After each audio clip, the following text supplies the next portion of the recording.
There's a video you're about to watch. This young Hausa lady is taking a big risk. She may eventually be killed in the process. One of the bravest young people to come out from the Hausa community in the north. Let us watch this video. We'll be right back for much more analysis. The Fulanis are hiding under Islam. They are confusing our people, especially the Hausas. They are confusing our people. All the imams in Nigeria, especially the northern part of Nigeria, all of them are Fulanis. They are confusing our people because they don't want us to think for ourselves. They always want us, anything they tell us, whether good or bad, we should just follow them. This thing, it has to come to an end. Gaskiya. So Hausa people, please and please, my people, you people you have to differentiate between religion and culture and language. We have to differentiate that because we mix everything together. We mix Islam, we mix everything, we mix religion, not matter of Islam, because they even put hate on us. Anybody that is not Muslim, we should not like him, especially the people that are Christian or any religion that are Hausas. They call us Maguzawa, non-religionists, and it's a lie. It's a propaganda because they want to rule us every day. We are like a slave to them. It's not that enough. Now they are killing our people each and every day. They are killing our people each and every day. And their people are not talking. Minister, everything has to do with politics. They are the one. Katsina is Hausa land. The people that are doing governor, like the one I know since I grew up, all of them are Fulanis. The 4 governors are Fulanis. Why? Kano is only one Hausa. All of them are Fulani. Even vice governor is Fulani. Now, when we talk about the Fulani in Nigeria, we know what we are talking about. That's why in Igbo land, we are rejecting anything called Islam officially. We know the plan, the plots of Islam, what Islam wants to achieve in any community. These guys are highly manipulative, big liars, and big-time propagandists. The East have understood the plans that these people have. That is why we are always aggressive when it comes to this Islam of a thing. We know that the National Mosque has an Igbo man in it leading prayers. They are looking for ways to permeate into the Igbo society. You see, when we talk about our politicians in Igbo land, most of our politicians are influenced to join Islam by their Fulani brothers. How the Fulani are able to take over the political space of the Hausa. The north is filled with the Hausa people. The largest ethnic group in Nigeria is the Hausa ethnic group. I repeat, the largest ethnic group in Nigeria is the Hausa ethnic group. How come? It is the Fulani that is educated. It is the Fulani that are emirs. It is the Fulani that are clerics. Yes, it is the Fulani that is the Sultan. Any powerful position you see in the north today is being occupied by the Fulani. The Fulani are much more educated than the Hausas. They went to school, much more educated than the Hausas. This young lady, you see that she's struggling to speak English. Most of the Hausas, despite their population, are not as educated as the Fulani. Fulani are well educated in the north. This is a grand plan. They can stay for hundreds of years to hatch a plan. They can stay for another hundreds of years to implement that plan on a particular people. That is why you see Kwara State, the Emir of Ilorin. Emir is a Fulani word. Emir is not a Yoruba word. In Kwara State, you cannot practice a certain religion. That is how they are consistent in pushing an agenda and propaganda. Most of our politicians in the southeast are pressured to join Islam. They want to use the political actors in the southeast so that they can, through them, they can bring Islam into Igbo land. And they know that Southeast, they are mad people. They don't care most times. Sometimes they don't even think when they hear this guy is Islam. That's why you saw the event of the IDP camps. When some people heard that it is IDP, don't even blame Samanepo on this one. When people heard that IDP is coming to the Southeast, if you see the swift action, the way people like were so agitated, because we know the plans of these people. The Hausas are crying for help despite their population. Are you not surprised? The biggest ethnic group in Nigeria, the Hausas, are not only found in Nigeria, they are found in other countries. Katsina, as we speak, is an Hausa state. This lady, I think she's from Katsina. And the president of Nigeria is Buhari is a Fulani and from Katsina state. She says all the governors, except for Kano state, all the governors are Fulanis. All the religious leaders are Fulanis. People, vice chancellor of universities are Fulanis. Those in position of power are Fulanis. Despite the fact that the Hausas are more in populations and the Hausas are the ones that own the land. In 21st century democracy, we are experiencing all this. That should tell you about the science, the high manipulation these Fulanis have whenever they get into a community. I've analyzed this many times, that when a Fulani comes into a community, he comes into that community like an innocent person, innocent man and woman that cannot hurt a fly. He comes and he does maybe he becomes a gate man. From gate man, please, I can be taking care of my cow somewhere. They start connecting with police. There are people in the force. The police is filled with Fulani leaders. Like when we talk of top guys in the police, they are Fulani. Top guys in the army, they are Fulani. They will use the influence of the police around that community to get a place where they will be staying. If you are arrested, if you are an Igbo man or a Yoruba man, you are arrested with a Fulani will come out of that prison before you. They have a leverage as small as this tribe is, using Islam to deceive and conquer a lot of people. That is why I am not going to be I will not pity the Arab Yorubas, the Muslim in the Yoruba community, because they are the ones that are aggressive and they are the ones that cause a lot of problems. When you see any aggressive nature in the Yoruba community, they are the Muslims. This young man, this age to Sonlu, when you look at that young age to Sonlu, they are Muslims. Those that are saying all sorts of things, we hunted and executed, they are Muslims. Look at most of the commissioners in Lagos that are causing mayhem. Look at Obasa, they are Muslims. Look at the Muslim local government, they are Muslims. When you look at them, they have a unique trait. They put something in that religion to make sure that wherever they go, they become hostile. And they carry out a calculated plan to dominate and to take over their communities.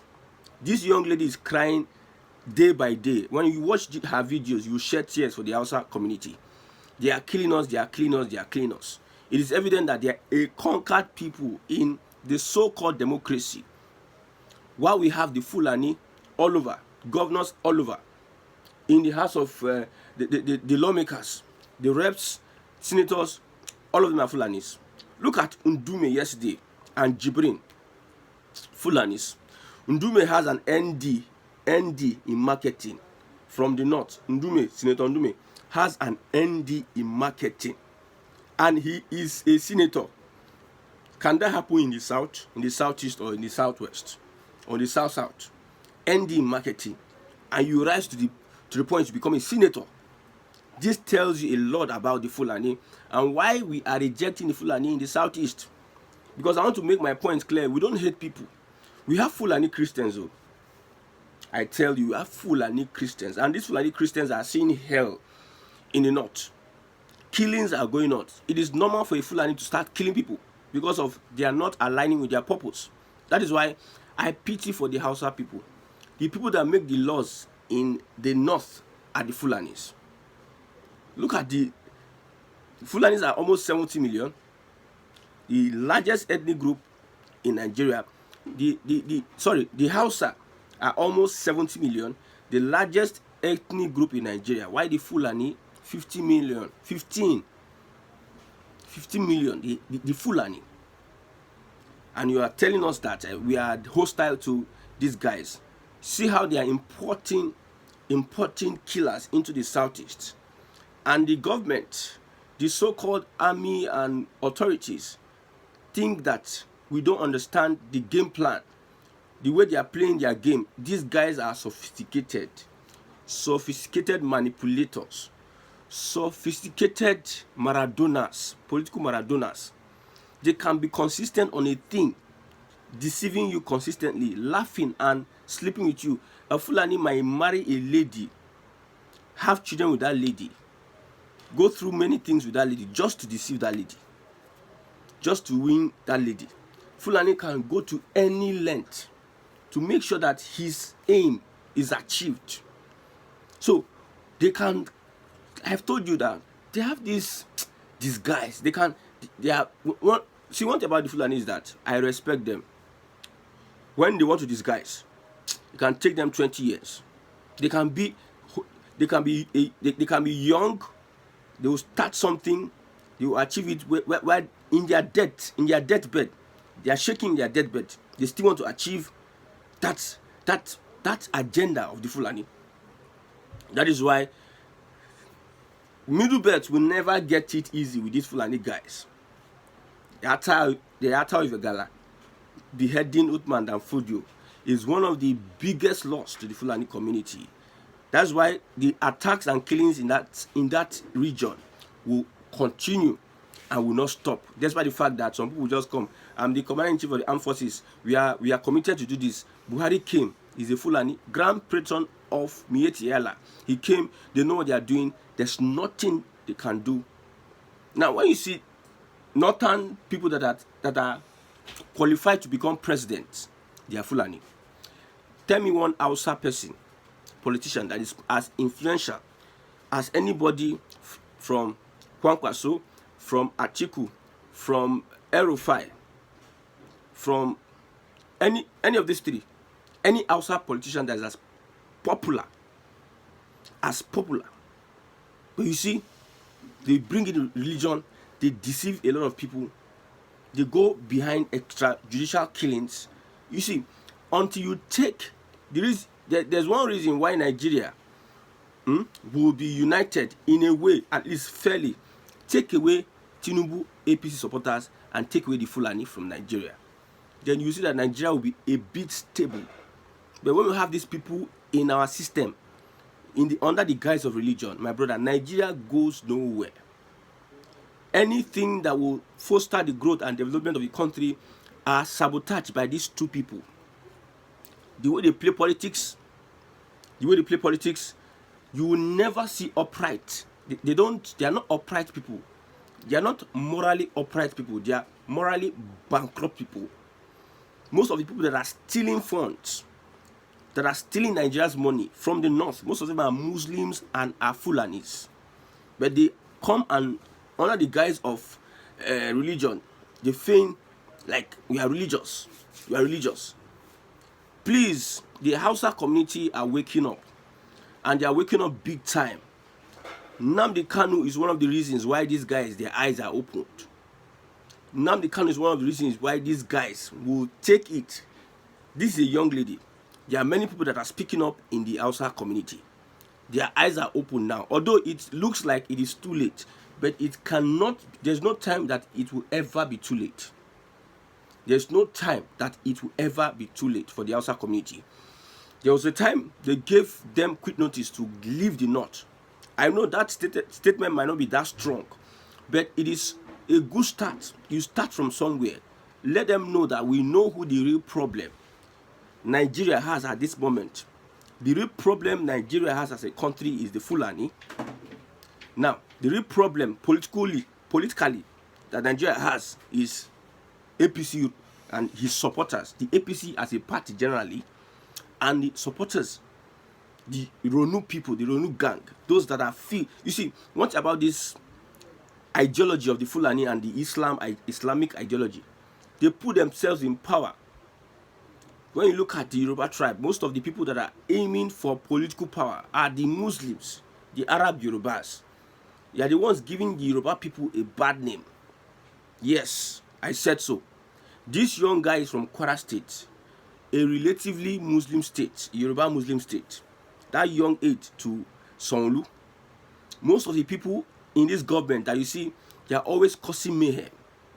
They are from the Islamic Yoruba ideology, being influenced by the Fulani. For Fulani to have a stronghold in Kwara State, that Kwara State, a relatively Yoruba state, is part of the north, is not central, tells you a lot. Why Kwara State is not part of the southwest, why Isheshe festival banned in Kwara State, tells you a lot. How these people are consistent in hounding, in executing, and making sure that they subdue communities. But there's one thing I tell them: the bad news they are going to get is that Igbo land is no area. Igbo land is no. The reason is why it has not been easy for them to overrun Nigeria is because of the southeasterners. Sometimes I tell people that they need to leave us and the Fulani in one country. We are okay. Me that you are seeing, let it leave the Igbos and the Fulani in one country. We are okay. We will know who will run at the end of the day. We understand their way of thinking. We have the antidote to their madness in the southeast. You see how they are permeating from one ministry to the other, like snake, like viper, like serpent, using humility to take position. How they were able to defeat the Hausa. That's the way they are permeating in Nigeria, moving from one position to the other. When they are in power now, they now muzzle people. They muzzle people out, and they position themselves, take over power. We are sleeping in Nigeria. The Fulani are taking over power in the military. They are discouraging people from entering the military. They know that if they make the military unattractive, the Southerners will not want to join the military.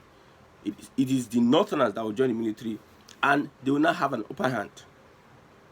What is happening in the Southeast? Some people, Fulani, will be imported in the Southeast to come and kill under the guise of the Nigerian military. Murderous people, Nigerian military. That's why the Igbos don't ever take it. See, when you look at banters online, social media, people that are having issues with ethnic and tribal slurs, they are the Arab Yorubas or Islam, the Yorubas that are Muslims. Yorubas that are Muslims, when you see them online, you understand what I'm talking about. These guys have a trait, a similar trait. That is why they will do all they can through lawmaking, through whatever agenda, to make sure the Southeast is on and attractive. Because we reject Islam, we reject any occupation. The Yorubas are the reasons why these Fulani are having, looks like they're having an upper hand. They give them that leverage. They betray the South and give these Fulanis that leverage. Now you know that the North is not one. The Hausas are telling you directly, there's nothing like Hausa Fulani. The North is not one. We are not one. Don't look at what the Yorubas are telling you. Look at the alliance that they are going in with the Fulanis to suppress the Igbos. Yes, if not for the Yorubas, Christian, Muslim, so there's no place they stand. There's no place they stand. So how do you align with them?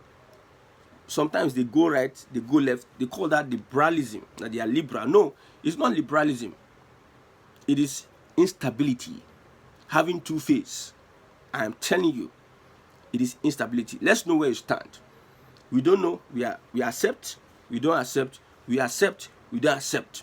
When these Yoruba are talking about conservatism, they are not talking about religion. No. They are talking about territory and land. That is the ideology of a typical Fulani person.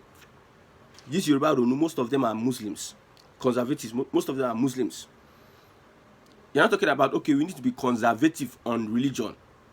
Let's be conservative on religion. Let's focus on Islam. Let's jettison. But they are liberal when it comes to religion, because they know that if they need to focus on religion, most Yorubas will jettison. But yet they threw that guys. Let's focus on our land. On our land. Go to all the local governments. Most of the local governments, you see how the Yoruba Muslims are taking over positions. The indigenous of Lagos, most of them are not typical Yorubas. It is people from Osun, Kwara that come and with their Fulani mentality in Yoruba land. These Yoruba Muslims, with their Fulani mentality, they take over communities. They take over Lagos from Lagosians, because that is what they are. That's how they roll. That's how they come in and they, yes sir, yes sir, yes sir, yes, yes sir, yes sir, yes sir. They become chairman, they become governor. They stop you, the indigenous of Lagos, from having that popularity. They have deceived you. They are deceivers. Majorly, they are deceivers. An example is what is happening in the north today. If this video is not available now, some people will think that we are just playing. We are not playing here. The Yoruba Rono and conservatives, they are becoming a mess to the Yoruba race. I'm not against your conservatism. You need to be conservative, but let's know where you stand. Be conservative in all you do. The Igbos are telling you that Islam is, it's not that you can't practice, you will practice, but it's not our outlook. It is not official. It is not official in Igbo land. That is the message we are passing. Yoruba Runu is all about territory. Little they take over from little by little. They start introducing some of these and their jihadist intents, little by little, pushing back. After they have taken over the territory of the southwest, they start pushing all these we must this. They start taking over all the position of government, pushing back the Christians, taking over until they now declare Sharia. That is why it is difficult for the Yorubas to fully take over Kwara State, because of Yoruba Muslims. They have the same ideology in the southwest, but it cannot happen in the southeast. Anybody that wants to join, if like, let Nnamdi Kanu go and become Islam itself and bring the whole of Islam to the southeast, we understand it. I will say this once again: if Nigeria wants to divide, they can divide and put the Igbos and Fulanis in one country. They don't bond them well. We are not Hausas. We understand how to deal with their madness. But yet, the Hausas are crying. I pity for these people. They look like a conquered people. You will see what these Fulanis can do. Look at the Hausa people. With their numbers, they don't have value in the society. With their numbers, most of them don't really go to school. With their numbers, they face killings. They just tell them, farm. These Fulanis are going to school. Deceive them. After laughing with them, they are deceiving them. How wicked these people are. Thank God that the Igbos have understood long time ago the plan of these people.